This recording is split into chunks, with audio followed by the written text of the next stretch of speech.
Good morning for today's baon. Nag-prepare lang tayo ng mga madaliang pagluto.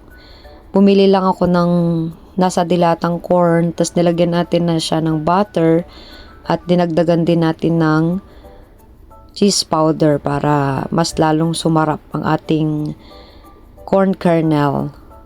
After that, nagpakulo din ako ng longganisa para lalong maluto hanggang loob. Ganyan din ba kayo magluto? Then, hintayin lang natin hanggang sa mag-golden brown.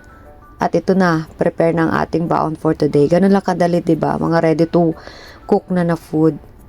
Para mas lalong makumpletong araw, nag-prepare din ako ng ating snacks na para sa egg sandwich. So, napakulo lang tayo ng eggs. Tapos, nilagyan natin ng mayo, konting asin, at paminta. So, ito na, ready ng ating snacks din para sa ating food for today. O, diba?